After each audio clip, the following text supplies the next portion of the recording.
بالله من الشيطان الرجيم. بسم الله الرحمن الرحيم. وما لي لا أعبد الذي فطرني وإليه ترجعون. صدق الله مولانا العظيم. درود پاک پڑھی. الصلاة والسلام عليك يا رسول الله وعلى آلك وأصحابك يا حبيب الله. الصلاة والسلام عليك يا سيدي يا شفيع المذنبين وعلى آلك وأصحابك يا سيدي يا رحمة للعالمين.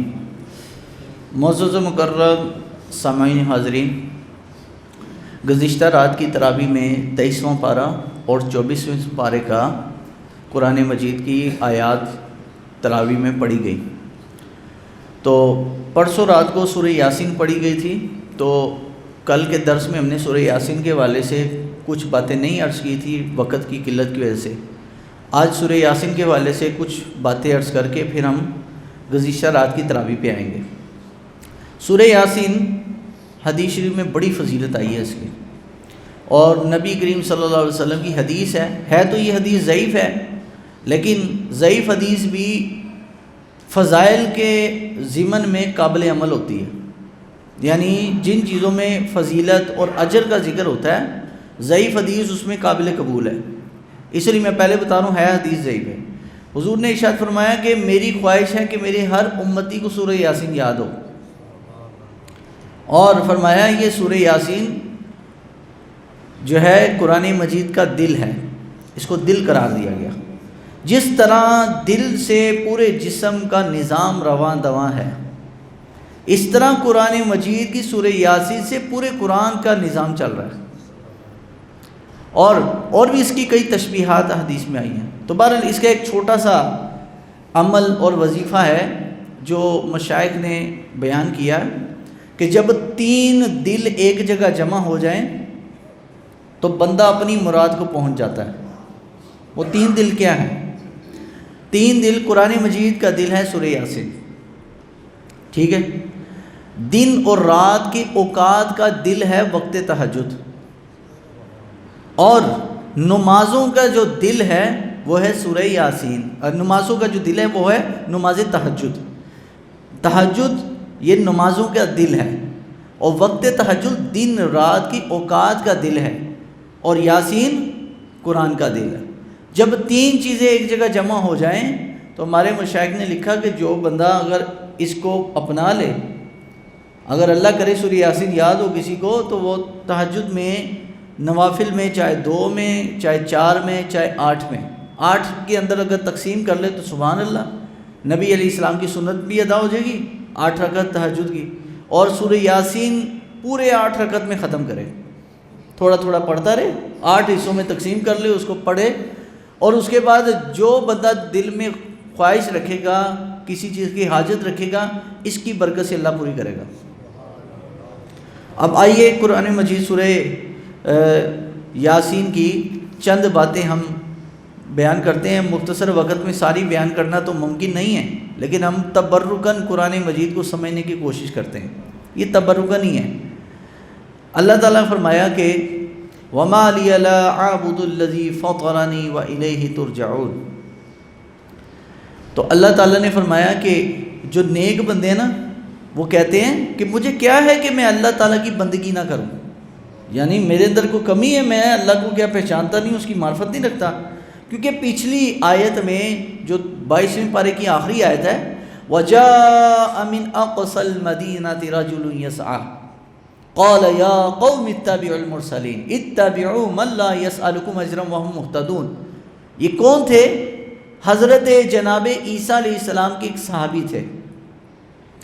وہ شہر سے بھاگتے ہوئے آئے اور کہا، اے لوگوں، نبیوں کی پیروی کرو، اور ان کی کہ جنہوں نے تم پر اگر دین بتایا تو تم پر احسان نہیں کیا، بلکہ انہوں نے اپنا اجر اللہ کے سپرد کر دیا، تم سے کوئی دنیا کی توقع نہیں رکھتے.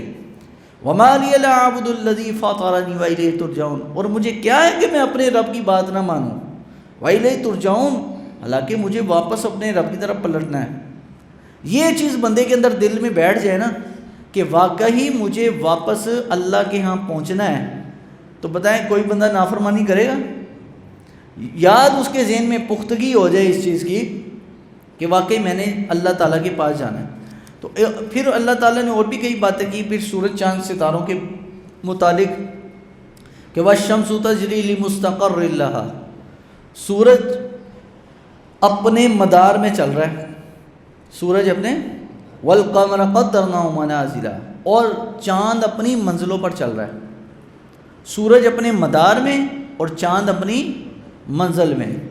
اور فرمایا لَلشَّمْسُ يَنبَغِي لَهَا أَن تُدْرِكَ الْقَمَرَ، سورج کا کام نہیں ہے کہ وہ جا کے چاند کا کام نہیں کہ وہ جا کے سورج کو پکڑ لے، یا سورج کا کام نہیں کہ وہ چاند کو پکڑ لے، وَلَلَّيْلُ سَابِقُ النَّهَارِ، اور رات کا یہ کام نہیں ہے کہ وہ دن میں داخل ہو جائے، اور دن کا کام نہیں ہے کہ وہ رات میں وقت سے پہلے پہنچ جائے۔ ہر چیز دیکھیں، آپ کے پاس مسجد میں ایک کیلنڈر ہے جس کو کہتے ہیں دائمی اوقات، پورا سال، یہ آج 2026 ہے، آج 9 مارچ ہے، 9 مارچ 2026 نہیں 3026 بھی آ جائے، سورج کے نکلنے کا ٹائم وہی ہوگا اور سورج کے ڈوبنے کا ٹائم بھی وہی ہوگا۔ 6:19 ہے نا، تو سورج کے نکلنے کا ٹائم یہی رہنا ہے۔ یہ ہے اللہ کی قدرت۔ لَلشَّمْسُ يَنبَغِي لَهَا أَن تُدْرِكَ الْقَمَرَ وَلَلَّيْلُ سَابِقُ النَّهَارِ وَكُلٌّ فِي فَلَكٍ يَسْبَحُونَ، اللہ فرمایا ہم نے ہر چیزوں کو اپنے رستے پر تیرنے کا کہا ہے۔ فَلَكٍ يَسْبَحُونَ، ہر چیز اپنے رستے میں جو ہے گھوم رہی ہے اور تیر رہی ہے، کوئی کسی کے تابع نہیں ہے۔ یہ قرآن مجید کا عقیدہ ہے۔ تو بہرحال اللہ رب العالمین جل وعلا نے ایک اور بات کی، انسان کو اپنے اوپر غور کرنا چاہیے، اپنی جسم پر، اپنی عمر پر اور اپنے حالات پر، جسمانی حالات پر۔ اللہ فرماتا ہے وَمَن نُعَمِّرْهُ نُنَكِّسُ فِي الْخَلْقِ أَفَلَا يَعْقِلُونَ، اور جسے ہم بڑی عمر کا کریں تو بڑی عمر کے بعد پھر ہم، اللہ فرماتا ہے ہم اس کو پیدائشی حالت میں لوٹا دیتے ہیں۔ کیا مطلب؟ انسان جب بوڑھا ہوتا ہے نا، کہتے ہیں بوڑھے کی اور بچے کی فطرت ایک جیسی ہو جاتی ہے۔ بچہ بھی ایک بات پوچھتا ہے نا کہ ابا جی یہ کیا ہے، تو جب بوڑھا ہو جاتا ہے بالکل بڑھاپے میں، تو پھر بچوں سے بار بار کہتا ہے، ایک سوال کئی دفعہ کرے گا۔ یہ ہے فطرت کا بدل جانا۔ بوڑھا آدمی نسیان کا مرض لاحق ہوتا ہے، بچوں کو بھی وہ جلدی چیزیں جو ہے نا بھول جاتی ہیں، یہ وجہ ہے۔ ہاں بچپن میں جو چیز یاد ہو جاتی تو بڑی پختہ ہوتی ہے، لیکن بڑھاپے میں کوئی چیز یاد کرنے سے بھی نہیں یاد ہوتی، بس یہ فرق ہے۔ تو اللہ فرمایا وَمَن نُعَمِّرْهُ نُنَكِّسْهُ فِي الْخَلْقِ أَفَلَا يَعْقِلُونَ، کیا انسان نہیں دیکھتا اس چیز کو کہ ہم نے اس کو پہلے زندگی دی، ایج بڑھتی گئی، بڑھاپا آیا تو پھر نُنَكِّسُ فِي الْخَلْقِ، پھر پیدائشی حالت میں الٹا پھیر دیا۔ یہ پیدائشی حالت ہے، فطرت انسان کی بچے جیسی ہو جاتی ہے۔ اس لیے جن کے ماں باپ بوڑھے ہوں تو ان کے اگر کوئی بات ہو تو غصہ نہ کیا کریں، یہ فطرتی مسئلہ ہے۔ یہ کیا ہے جی؟ فطرتی مسئلہ ہے، اس کا احترام کریں، ادب کریں۔ بس اگر کوئی بات بری بھی لگے تو ان کے سامنے ظاہر مت کریں، بس درگزر کریں۔ میں آپ کو اس پر ایک روایت سناتا ہوں۔ اللہ حضرت ابو بکر صدیق رضی اللہ تعالیٰ عنہ کے بیٹے نے نکاح کیا، حضرت ابو صدیق نہیں کروایا تھا، تو صدیق اکبر رضی اللہ تعالیٰ عنہ کو نا ان کی بیوی پسند نہیں آئی کوئی اخلاق کے لحاظ سے، انہوں نے اپنے بیٹے کو کہا کہ اس کو طلاق دے دو، اس کو کیا دے دو؟ طلاق دو۔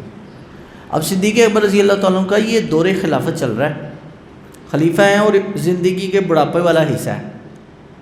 صحابہ نے تو یہ آیتیں پڑھی ہوئی تھی نا، انہوں نے حضرت عبد الرحمن بن ابی بکر صدیق وہ رونے لگ پڑے، وہ کہتے ہیں کہ مجھے اپنی بیوی سے بڑی محبت تھی اور بہت میں پیار کرتا تھا، لیکن باپ کا حکم تھا تو باپ کے حکم کی وجہ سے اب ان کے سامنے بحث بھی نہیں کر سکتا، کیوں جی، کیسے جی۔ آج کل کی اولادیں تھوڑی ہیں، وہ ان کی تو تربیت ہی رسول اللہ صلی اللہ علیہ وسلم نے کی ہے، اور ان کی تربیت ہی قرآن نے کی تھی۔ انہوں نے پڑھا ہوتا وَمَن نُعَمِّرْهُ نُنَكِّسُ فِي الْخَلْقِ أَفَلَا يَعْقِلُونَ، بندہ بڑھاپے میں جا کر واپس پھر جاتا ہے بچپن کی سائڈ پہ، اس کی بچپن والی کیفیت آ جاتی ہے، ضدی ہو جاتا ہے، طبیعت میں چڑچڑاپن ہو جاتا ہے، اور بات بات پہ بار بار ایک ہی بات کئی دفعہ کرنا، کئی دفعہ پوچھنا۔ تو صدیق اکبر رضی اللہ تو بار بار کہا بیٹا میں کہہ رہا ہوں نا چھوڑ دے اس کو طلاق دے دے۔ تو بہرحال انہوں نے بحث نہیں کی، انہوں نے اپنی بیوی کو ایک طلاق دے دی، ایک طلاق دی۔ سیدنا غالباً عمر رضی اللہ تعالیٰ کو علم ہوا اس بات کا، تو انہوں نے آگے حضرت صدیق اکبر کو کہا کہ آپ کا بیٹا اپنی بیوی سے بڑی محبت کرتا ہے اور وہ روتا ہے، آپ کا حکم تھا اس نے ایک طلاق دے دی ہے، تو اس کو خود کہہ دیں کہ کوئی بات نہیں تم دوبارہ رجوع کر لو۔ ایک طلاق کے بعد تو رجوع ہو سکتا ہے نا، تو کہا ایک طلاق کے بعد اب تم اس کو بولو کہ رجوع کر لیں۔ تو پھر حضرت ابو صدیق کو جب مشورہ ان کے دوست حضرت عمر نے دیا تو انہوں نے پھر حضرت عبد الرحمن بن ابی بکر صدیق نے دوبارہ رجوع کیا اپنی بیوی کے ساتھ۔ اب آپ اندازہ لگائیں ایک بیوی بھی ہو اور بیوی بھی جو جسے محبت ہو، باپ کی محبت قرآن کی وجہ سے انہوں نے غالب رکھی، مسئلہ سمجھ آ گیا؟ تو یہ بڑھاپا ہے نا، یہ ہوتا ہے ایسے، تو اس لیے کبھی ایسا ہو تو کوئی بات نہیں، درگزر کریں، اس پر بڑا اجر ملے گا، بڑی فضیلت ہے۔ بلکہ میں نے شارحین حدیث میں کئیوں کی تشریح اس آیت اور حدیث کے متعلق کہ ان کے سامنے اف بھی نہ کرو، اس کے بارے میں حدیث شریف میں بھی میں نے پڑھا، جنہوں نے تشریح کیا ہے وہ فرماتے ہیں کہ انسان کا عبادت عابد و زاہد ہونا ایک طرف ہے، لیکن ماں باپ کی بولنے پر جو تکلیف برداشت کرنا ہے نا، وہ اجر بندے کو کئی عبادات پر فوق کر دیتا ہے۔ یعنی اس کی کئی عبادتیں وہ رائگاں ہیں اگر وہ ادب نہیں ہے، اور اگر ادب ہے تو عبادت میں اگر تھوڑی بہت کمی ہے بھی نا تو ماں باپ کی وجہ سے اللہ پاک کو اس کا درجہ پورا کر دیتا ہے، بڑی فضیلت ہے۔ تو بہرحال یہ سورہ یاسین کے اندر پھر انسان کے آخری حالت پر اللہ نے ذکر کیا، قُلْ يُحْيِيهَا الَّذِي أَنشَأَهَا أَوَّلَ مَرَّةٍ۔ اللہ نے فرمایا میرے محبوب آپ فرما دیجئے، ایک سوال ہوا کہ کیسے ہوگا، اولم يروا انا خلقنا لهم اولم ير الانسان انا خلقنا له من نطفة فاذا هو خصيم مبين وضرب لنا مثلا ونسي خلقا قال من يحيي العظام وهي رميم قل يحييها الذي انشأها اول مرة وهو بكل خلق عليم۔ یہ آیت مبارکہ میں اللہ تعالیٰ نے ان لوگوں کو عقل کی دلیل دی کہ جو کہتے ہیں مردے کے پاس زندہ نہیں اٹھ سکتے، تو اللہ نے فرمایا کہ جس طرح ہم نے پہلی باری پیدا کیا ہے نا بندوں کو، اسی طرح ہم دوبارہ زندہ کرنے پر بھی قادر ہیں۔ جو رب پہلی دفعہ پیدا کر سکتا ہے اس کے لیے دوسری باری پیدا کرنا مشکل نہیں ہے۔ کیوں؟ وَإِذَا قَضَى أَمْرًا فَإِنَّمَا يَقُولُ لَهُ كُن فَيَكُونُ، جب وہ فیصلہ کر دیتا ہے نا تو بس کن ہی کہتا ہے۔ تو اللہ تعالیٰ کے صفت کن کے اندر اتنی پاور ہے کہ یہ زمین و آسمان کی تخلیق جس ترتیب کے ساتھ ہوئی ہے، اللہ کے صرف ایک لفظ کن کا اشارہ تھا۔ اللہ کی صفت کن جو ہے نا، صرف اللہ کن فرماتا ہے۔ کلام تو رب کا جو کلام ہے نا، جب وہ صرف کن ہی ہوتا ہے تو وہ کام سارا مکمل ہو جاتا ہے، ہوتا ترتیب کے ساتھ ہی ہے، لیکن ایک لفظ ایک آرڈر ہے جو رب کی طرف سے ہے۔ تو سورہ یاسین میں بنیادی طور پر اس چیز کا تذکرہ کیا گیا۔ اگلی سورہ صافات ہے، اور سورہ صافات میں حضرت ابراہیم علیہ السلام کا ذکر بڑا زبردست طریقے کے ساتھ اللہ تعالیٰ نے فرمایا ہے۔ اور یہ سورہ صافات کے اندر اگر آپ اس کی جو ہے آیت پڑھیں، اس میں اللہ تعالیٰ نے اور بھی کئی انبیاء کرام علیہ السلام کا ذکر فرمایا، لیکن خصوصاً حضرت سیدنا ابراہیم علیہ السلام کا ذکر مبارک بڑا تفصیل کے ساتھ آیا۔ اور کیا ہے کہ جو انہوں نے خواب دیکھا، کیا دیکھا جی؟ خواب۔ اب وہ خواب کیا تھا جی؟ حضرت ابراہیم علیہ السلام نے دیکھا کہ فلما ربی حبلی من الصالحین، اللہ نے فرمایا کہ پہلے ہم نے ان کو ان کے مانگنے پر ان کو بیٹا عطا کیا، فبشرناہ بغلام حلیم، ایک ایسا بیٹا جو بڑا حلیم الطبع، بغلام حلیم، حلیم کہتے ہیں نرم طبیعت والے کو، کس کو؟ نرم طبیعت والے۔ تو اسی لیے یہ جو کھانے والی ہم نے پنجابیوں نے حلیم بنائی ہے، یہ حلیم بنائی، حلیم اللہ کا نام ہے، لیکن اللہ نے یہ صفت اپنے نبیوں کو بھی دی ہے، حضرت اسماعیل کو۔ تو اللہ فرمایا ایک ایسا بیٹا جو بڑا حلیم الطبع تھا، یعنی طبیعت میں نرم مزاج تھے حضرت اسماعیل۔ فلما بالغ معه السعی یا بنی انی ارا فی المنام، جب بیٹا چلنے پھرنے کے قابل ہو گیا، بلوغت کے قریب ہو گیا، تو کہا بیٹا میں نے خواب دیکھا ہے، انی ارا فی المنام انی اذبحک فانظر ماذا ترى، میں نے خواب دیکھا ہے، فانظر ماذا ترى، اب تیرا کیا خیال ہے اس کے بارے میں۔ وہ کہتے ہیں نا کہ جو تربیت ہے نا انسان کو، یہ درس گاہیں نہیں سکھاتی، پہلی تربیت کا ماں باپ ہے، پہلی تربیت کا ماں باپ ہے۔ اور شعر بھی ہے بڑا پیارا، کسی نے شعر یہ کہا ہے حضرت اسماعیل علیہ السلام اور حضرت ابراہیم علیہ السلام کے بارے میں کہ سکھائے کس نے اسماعیل کو آداب فرزندگی، کس نے سکھایا؟ یہ اللہ کی دین ہوتی ہے، کس کو فطرتاً ادب مل جاتا ہے، کوئی فطرتاً بدتمیز ہوتا ہے، کس کی فطرت میں، کسی کی جڑ میں اللہ نے ادب انڈیلا ہوتا ہے، اور کوئی فطرتاً ہی بے ادب بے تکا سا بندہ ہوتا ہے کہ وہ سمجھنے پر بھی نہیں سمجھے گا۔ اللہ نے حضرت اسماعیل کو فطرتاً وہبی طور پر حلیم الطبع اور تابعدار بنایا تھا حضرت اسماعیل کے۔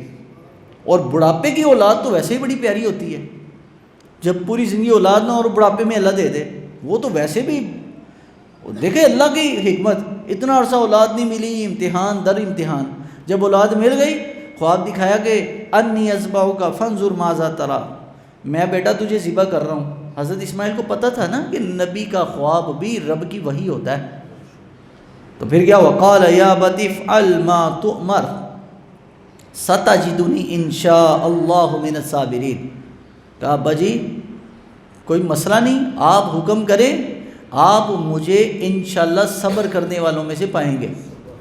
یہ حضرت اسماعیل علیہ السلام نے بات کی۔ فلما اسلم وتلہ للجبین، اللہ نے فرمایا کہ سر رکھ دیا، گردن پہ چھری حضرت اسماعیل کے، ونادیناہ ان یا ابراہیم، چھری جب پہنچ گئی چھری پھیری بھی، اب چھری نہ چلے، کیوں؟ حکم اللہ کا ہے نہیں، کیوں؟ اللہ نے فرمایا وَنَادَيْنَاهُ أَن يَا إِبْرَاهِيمُ، ہم نے اسے ندا فرمائی، کس نے؟ ہم نے، اللہ فرماتے ہیں ہم نے ندا کی ابراہیم کو۔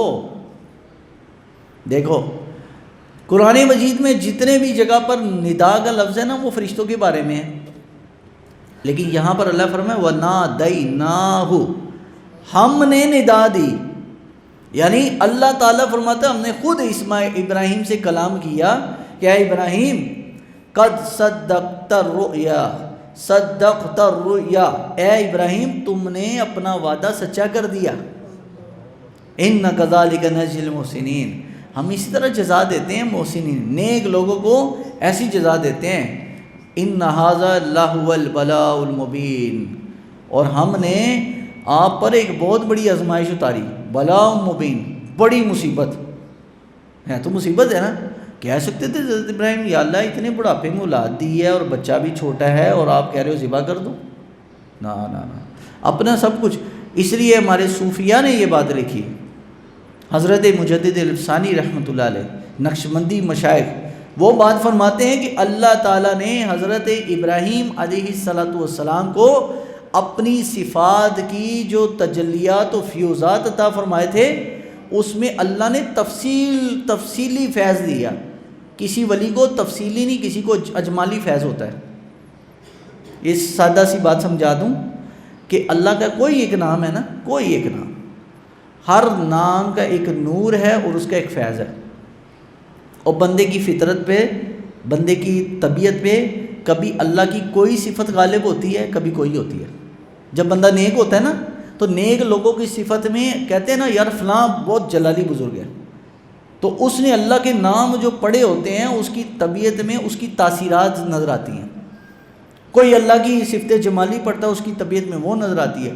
تو حضرت ابراہیم علیہ السلام کی طبیعت میں اللہ تبارک تعالیٰ کی صفت علم کی تفصیل تھی، صفت علم کی، یعنی اللہ نے اتنی معرفت اور اتنی پہچان اپنی نصیب کی تھی کہ حضرت ابراہیم علیہ السلام رب کی کہی ہوئی بات فوراً سمجھ جاتے ہیں۔ علم کا نا جاننا معرفت الہی ہے، تو حضرت ابراہیم، تو جو حضرت ابراہیم علیہ السلام کے روحانیت، ان کی روحانیت سے فیض لینے والا ولی ہوگا نا، اس کے اندر بھی یہ چیزیں آئیں گی حضرت ابراہیم والے. تو بہرحال خیر یہ صوفیانہ باتیں ہیں، عام بندے کی تو یہاں تک وہ نظر نہیں. ہمیں بھی یہ چیزیں 2-4 سمجھنے میں 18 سال لگے کہ یار یہ کیا چیز ہوتی ہے. تو حضرت ابراہیم علیہ السلام کے بارے میں فرمایا وَفَدَيْنَاهُ بِذِبْحٍ عَظِيمٍ وَتَرَكْنَا عَلَيْهِ فِي الْآخِرِينَ. ہم نے حضرت ابراہیم علیہ السلام کی جگہ ایک ذبح عظیم، ایک فدیہ بھیجا. حضرت ابراہیم کی جگہ، حضرت اسماعیل کی جگہ ایک چھوٹا سا مینڈا جنت سے بھیجا گیا. اچھا یہ جو جنت کا جو لفظ ہے یہ نہ تو حدیث میں آیا ہے اور نہ قرآن کا لفظ ہے. یہ کہاں سے آیا مسلمانوں میں پتہ ہے آپ کو؟ یہ اسرائیلی روایات ہیں. اس کو کیا کہتے ہیں؟ اسرائیلی روایات. اسرائیلی روایات وہ روایتیں ہیں جس کو کہتے ہیں کہ جو مسلمانوں کی کتابوں میں اہل کتاب کے عقیدے ڈالے گئے. اہل کتاب کے کوئی کہے بھائی جنت سے نہیں آیا تھا، کوئی کافر نہیں ہوگا، کیونکہ یہ رائے مسلمانوں کی کتابوں کی نہیں ہے، نہ قرآن کی نہ حدیث کی ہے. یہ لائی گئی ہے اسرائیلی روایت، یعنی یہودیوں کے جو ان کی سمجھ لے کہ ان کی نبیوں کے بارے میں اقوال تھے، حدیثیں تھیں جو ان کے پاس پہنچی ہوئی تھی، وہاں سے یہ چیز لی گئی. اور یہ کہاں سے داخل کی گئی؟ تفسیر طبری، امام طبری جو پرانی قرآن کی تفسیریں ہیں ان وہاں سے یہ چیزیں لائی گئیں. اور انہوں نے بھی کہا یہ نہ تو قرآن کی بات ہے نہ حدیث کی بات ہے. یہ اسرائیلی یعنی یہودی کہتے ہیں کہ وہ جو مینڈا لایا گیا تھا وہ کہتے ہیں حضرت اسحاق تھے، حضرت اسماعیل نہیں تھے، ان کی جگہ مینڈا آیا تھا. ہم کہتے ہیں حضرت اسحاق نہیں تھے، حضرت اسماعیل تھے. یہاں پر آگے یہودی اور مسلمانوں کا کلیش ہے اس مسئلے پہ، کیونکہ یہاں پر حضرت اسماعیل علیہ السلام کا ذکر نہیں ہے. اسماعیل علیہ السلام کا نام نہیں آیا ان کا. ہم کہتے ہیں یہ حضرت اسماعیل ہیں اور یہودی کہتے ہیں حضرت اسحاق. یہ آپ کے لیے نئی بات ہوگی لیکن ایسا ہے. یہودی حضرت اسحاق کے قائل ہیں، وہ حضرت اسماعیل کو نہیں مانتے. وہ کہتے ہیں نا، وہ جو کہتے ہیں شریکہ سمجھتے ہیں نا، وہ کہتے ہیں کہ کیسے فضیلت مل جائے بھائی شریکے کو، چچا تایا رشتہ داری ہے نا. حضرت اسماعیل کی نسل ہے عرب میں، یہ مکہ مدینہ میں، یہ مکہ مدینہ کے لوگ حضرت اسماعیل کی اولاد ہیں. یہ مکہ سعودیہ والے جو عربی ہیں، سعودیہ تو آج من ہے، اس زمانے میں حجاز کہلاتا تھا. اور اس فلسطین کے جو لوگ ہیں یہ کس کی اولاد ہیں؟ حضرت اسحاق کی. مسئلہ سمجھ آ گئے؟ تو یہ ایک ہی باپ کے 2 بیٹوں کی نسلیں ہیں 2 مختلف علاقوں میں. تو ہماری رائے حضرت اسماعیل ہے مسلمانوں کی، اور یہودی حضرت اسحاق کے قائل ہیں. تو آگے اللہ تبارک تعالیٰ نے فرمایا وَتَرَكْنَا عَلَيْهِ فِي الْآخِرِينَ، اور ہم نے بعد والوں میں اسماعیل اور حضرت ابراہیم کی تعریف لوگوں کے دلوں میں ڈال دی. اب دیکھیں حضرت اسماعیل کا کلمہ تو نہیں ہم نے پڑھا، ہم نے تو حضور کا پڑھا ہے. حضور کی وجہ سے ہم حضرت اسماعیل کی بھی تعریف کرتے ہیں، حضور کی وجہ سے حضرت ابراہیم کی بھی تعریف کرتے ہیں، اور حضور کی وجہ سے حضرت اسحاق کی بھی تعریف کرتے ہیں. چاہے جائے کہ وہ حضرت اسحاق کو حضرت اسماعیل کو یہودی نہیں مانتے، لیکن ہم یہودیوں کی وجہ سے حضرت اسحاق کا انکار نہیں کرتے. ان کی نبوت کا احترام، ادب اور ان کا ذکر اچھے طریقے کے ساتھ کرتے ہیں.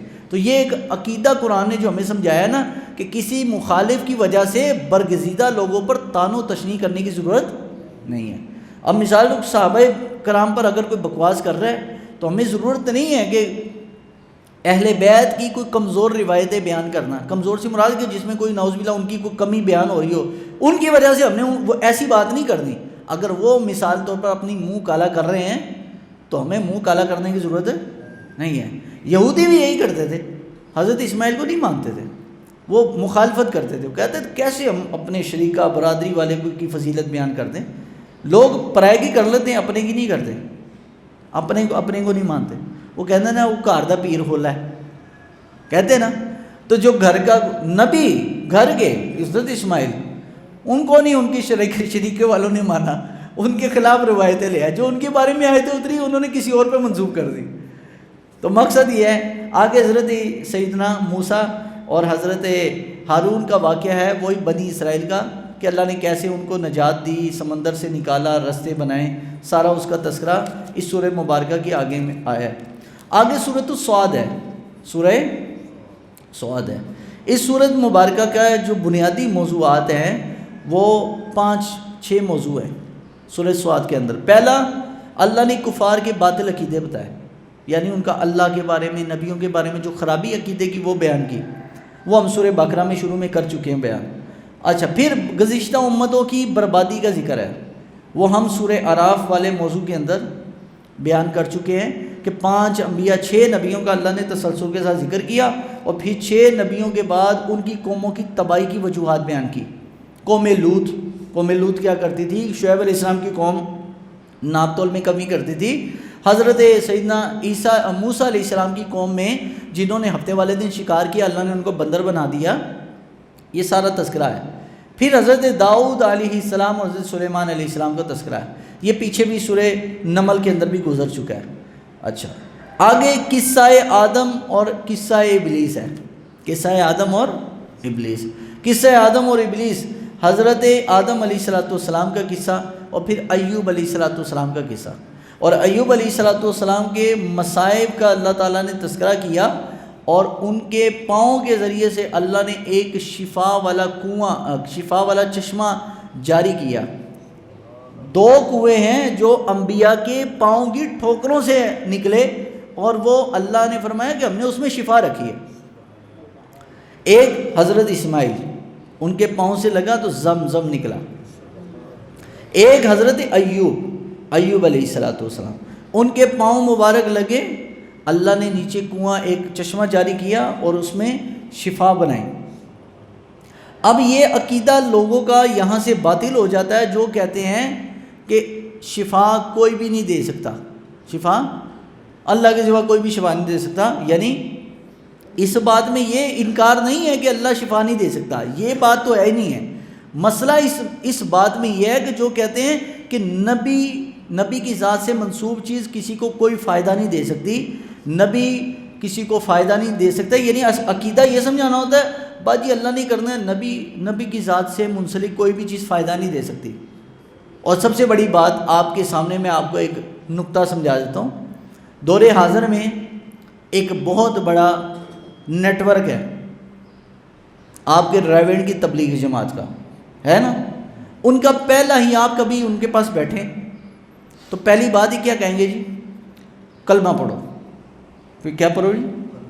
کلمہ پڑھاتے ہیں وہ بھی، اسی نماز تو بعد پڑھنے دے ہضم نہیں ہونا، خود بھی کلمہ پڑھیں جی، کلمہ پڑھیں، لا الہ الا اللہ محمد رسول اللہ، پڑھا دی۔ اس کے بعد دیکھو ان کی واردات کیسی ہے۔ بندہ ہے نا، کوئی بے دین بندہ ہے، اس کی واردات کو سمجھ جاتا ہے، دیندار بندے کی واردات کو سمجھنا سب سے مشکل کام ہے۔ مولانا روم نے ایک واقعہ مثنوی میں بیان کیا ہے، اس بات کو روک کے میں آگے آپ کو یہ تمہیداً سمجھا دیتا ہوں۔ پہلے مولانا روم رحمۃ اللہ علیہ نے ایک واقعہ بیان کیا، فرمایا کہ سلطان محمود غزنوی کے پاس ایک شخص آیا اور اس نے آ کے کہا کہ میں آپ کے پاس اگر دوبارہ ہوں تو آپ مجھے پہچان جاؤ گے؟ انہوں نے کہا ہاں جی پہچان جاؤں گا۔ سلطان محمود غزنوی بڑا ذہین آدمی تھا، اچھا آیا، کچھ سپیرا بن کے آیا تو سلطان محمود پہچان گیا، انہوں نے کہا تو وہی ہے نا، وہی بندہ ہے۔ اچھا، پھر آیا کسی اور حالت میں کسان بن کے تو پھر پہچان گئے۔ ایک دن ایک درویش جبہ کبا پہن کے، ایک حلیہ بڑا داڑھی پگڑی آئے، سلطان محمود غزنوی سے باتیں کر رہے، تصوف کی، اللہ اور اس کے رسول کی۔ تو سلطان محمود غزنوی کے پاس بیٹھا رہا اور اپنا تعارف کچھ اور کروایا کہ میں فلاں علاقے کا بزرگ ہوں۔ سلطان محمود غزنوی کے پاس وہ بندہ کئی دن رہا اور جاتے ہوئے کہا آپ نے مجھے پہچانا نہیں؟ کہا نہیں مجھے نہیں پتا، بس آپ نے تو ابھی تعارف کروایا جب آپ آئے۔ کہا میں وہی بندہ ہوں جس کو میں نے کہا تھا کہ آپ مجھے نہیں پہچان سکتے۔ اس نے کہا یار دھوکہ میں نے آج تک کھایا نہیں ہے، لیکن دیندار بندے کی شکل میں دھوکہ کھا گیا ہوں۔ یہ بھی دینداری شکل میں دھوکہ دیتے ہیں نا، جی ہم اللہ کی بات کریں گے۔ اللہ کی بات کرنے میں آپ کے اندر کون سا ٹیکہ انجیکٹ کرتے ہیں بھائی کہ جی اللہ نہیں کرنا ہے، بندے کچھ نہیں کر سکتے، یہ نہ بولتے۔ اللہ سے ہونے کا یقین، مخلوق سے کچھ نہ ہونے کا یقین. یہ بات کرتے ہیں نا، آپ کو نہیں پتہ اس کے پیچھے واردات کیا ہے. اس کے پیچھے قرآن کے کئی واقعات، قرآن میں انبیاء کے معجزات کا انکار ہے کہ نبی ولی کچھ نہیں کر سکتے. اگر نہیں کر سکتے تو مجھے بتاؤ، قرآن میں قصہ ایوب جو آیا ہے پھر اس کو نکال دو، پھر تمہارا عقیدہ وہاں پہ لکھ دیں جی حضرت ایوب تو کچھ نہیں کر سکتے تھے، کنواں ان کے پاؤں سے لگ کر.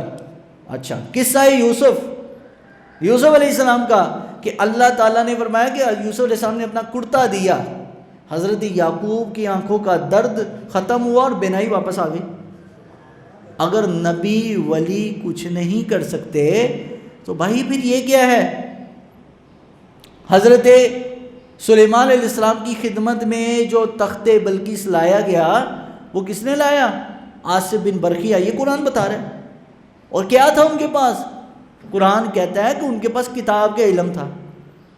اگر انبیاء نہیں کچھ کر سکتے تو مجھے آپ یہ بتائیں، یہ واقعات قرآن میں جو آئے ہیں جو نبیوں سے بھی ثابت ہیں، ولیوں سے بھی ثابت ہیں، تو جو کہتے ہیں اللہ سے ہونے کا یقین، مخلوق سے کچھ نہ ہونے کا یقین، تو قرآن تو میں یہ نہیں بتا رہا. قرآن کہتا ہے اللہ بھی اللہ ہی کرتا ہے، لیکن بِإِذْنِ اللہ، اللہ کے نبی ولی بھی اختیار رکھتے ہیں. مسئلہ سمجھ آ گیا جی؟ یہ اصل میں ٹیکہ غلط انجیکٹ کیا جا رہا ہے نا. کس لبادے میں آ کے؟ دینداری کے لبادے میں آ کے داڑھی پگڑی پہن کر لوگوں کو بتایا جاتا ہے اوہ نبی ولی کچھ نہیں کر سکتے. اصل میں نبی ولیوں سے بیزار کرنا ہے، دور کرنا ہے، ان کی محبت عقیدت دل سے نکالنی ہے جو 1400 سال سے امت کا تسلسل چلا آ رہا ہے. نبی ولی کی محبت آج کی نہیں ہے. اور حضور تو دعا کرتے تھے اللہم انی اسألک حبک وحب من یحبک، اے اللہ میں تجھ سے تیری محبت بھی مانگتا ہوں. تو اللہ کی محبت کافی تھی نا، لیکن حضور نے کہا یا اللہ تیری محبت بھی اور ان لوگوں کی بھی محبت مجھے نصیب کر جو تجھ سے محبت کرتے ہیں. حضور کو کیا ضرورت ہے ان لوگوں کی محبت؟ حضور تو اللہ کی محبت مانگے، لیکن حضور نے نیک لوگوں کی محبت رب سے طلب کی ہے. مسئلہ سمجھ آ گیا جی؟ تو نیکوں کی محبت، نیکوں کے ساتھ پیار، یہ خود نبی پاک صلی اللہ علیہ وسلم کا حکم ہے. تو یہ جو قرآن میں واقعات ہیں یہ ہمیں سمجھانے کے لیے ہیں. تو سلیمان علیہ السلام کی سلطنت اور حکومت کا ذکر کہ ہوا میں سلیمان علیہ السلام کی فوج اڑا کرتی تھی ہوا کے اندر. کیا اللہ نے کمال دیا تھا. ٹھیک ہے، تیز گھوڑے تھے اور زمین، ہوا، پانی کے اوپر حضرت سلیمان علیہ السلام کی مکمل حکومت. آج تک کوئی بادشاہ ایسا نہیں گزرا سوائے سلیمان علیہ السلام کے کہ جس کی حکومت پانیوں پر بھی ہو، ہوا میں بھی ہو اور زمین پر بھی ہو. سکندر کے بارے میں آتا ہے سکندر اعظم کہ جس کی حکومت پوری زمین پر تھی. زمین کا ہے لیکن سمندروں کا نہیں ہے. اللہ نے حضرت سلیمان کو حکومت کیسے دی؟ معجزاتاً، معجزے کے طور پر ان کو حکومت دی. تو سورہ سواد کے اندر اللہ رب العالمین جل وعلا نے اس چیز کا تذکرہ فرمایا. اور آگے آخر میں حضرت آدم کے کو سجدہ کرنے کا جو تذکرہ کہ جو ابلیس نے نہیں کیا، جو سورہ بقرہ میں ہم پڑھ چکے ہیں، تو دوبارہ بیان کرنے کی اب ضرورت نہیں ہے. میرے خیال سے آپ لوگوں کو وہ یاد ہوگا. آگے سورہ زمر ہے. تو سورہ زمر کے اندر اللہ رب العالمین جل وعلا نے دو باتیں متضاد چیزوں کا تذکرہ بیان کیا. سورہ زمر کے اندر دو متضاد چیزیں.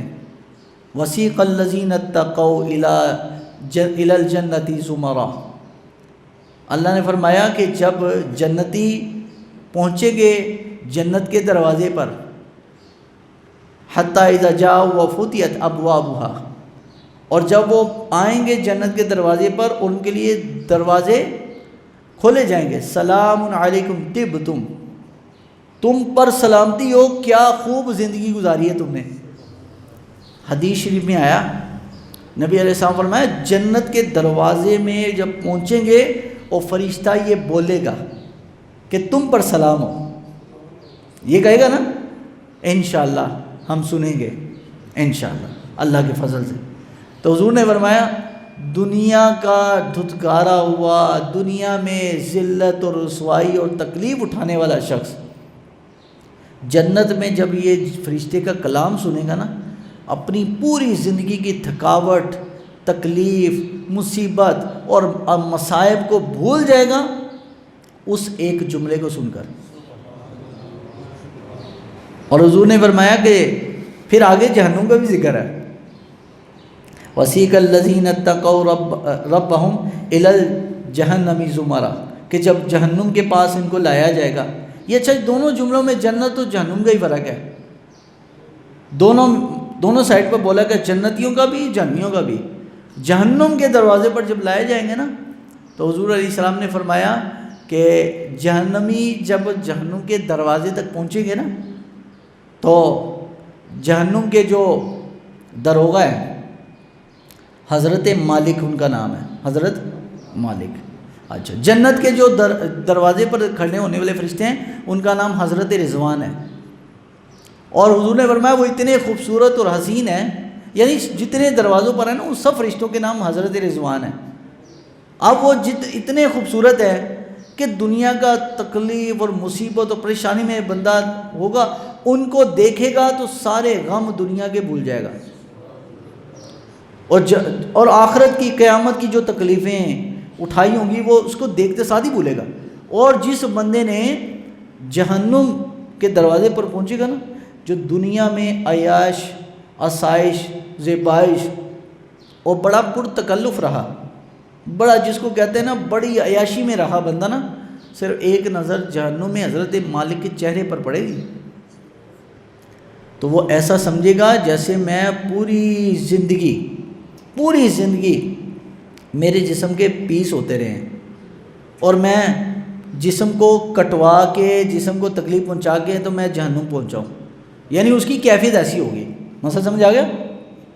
اس لیے کچھ لوگ ہوتے ہیں نا، کچھ لوگوں کو اللہ تعالیٰ نے دوا بنایا ہوتا ہے، ان کی نظر، ان کا کلام دوا ہے اور ان کی نظر شفا ہے اللہ والوں کی۔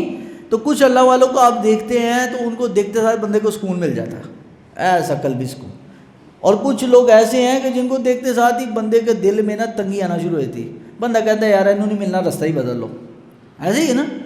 تو یہ خوش نصیبی ہے کہ جو کسی کو ملنا چاہے اللہ کی رضا کے لیے اور اس لیے کہ یار اس کو ملنے سے سکون ملتا ہے، اور کچھ ایسے ہیں کہ جو کہتے ہیں یار ایسے بد فطرت بندہ ہے، اس سے تو سلام بھی نہیں لینا، رستہ ہی بدل لو۔ تو انسان کے برے ہونے کے لیے اور اچھے ہونے کے لیے فقط یہی چیز کافی ہے۔ تو یہ اللہ رب العالمین کے محبوب نے فرمایا جہنم میں داخل ہونا تو اگلا مسئلہ ہے نا، صرف جہنم کے دروازے پر پہنچے ہوئے حضرت مالک ان کو دیکھنا ہی بڑی بات ہے۔ اور جب حضور نے معراج کی رات میں نبی پاک صلی اللہ علیہ وسلم نے تمام فرشتوں سے ملاقات کی، ان میں حضرت رضوان بھی تھے۔ حضرت رضوان جنت والے فرشتے بڑے خوبصورت تھے اور بڑے ہنسمکھ، چہرے پر بہت جو ہے نا ایک چمک اور چہرے پر بشاشت تھی۔ تو حضرت مالک کو جب حضور نے دیکھا وہ ملنے آئے تو ان کے چہرہ سختی، رعب۔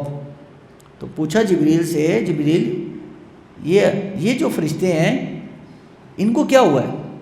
عرض کیا حضور یہ جہنم کے دروازے پر ہوتے ہیں، جہنم کے دروازے کے باہر والی سائڈ پر، اندر نہیں، اندر تو عذاب ہے نا، یہ باہر والی سائڈ پہ ہوتے ہیں۔ تو حضور نے فرمایا، عرض کیا حضور یہ جہنم کے دروازے پر رہنے کی وجہ سے جہنم کے رعب اور دبدبے کا تاثر ان کے چہرے پر پڑا ہے۔ اب خود اندازہ لگاؤ جو دروازے پر کھڑا فرشتہ ہے اس کے چہرے پر جہنم کی تاثیر ہے، تو جو اندر ہوگا اس کا کیا بنا ہے؟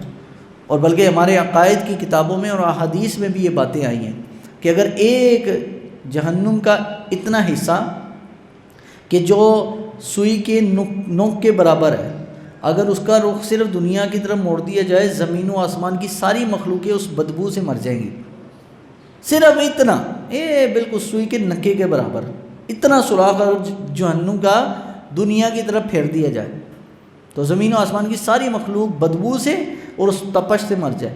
تو یار اتنے باریک سوراخ سے اگر گرمی کی تپش ہم نہیں برداشت کر سکتے تو اندر سے اللہ تو بچا کے رکھے۔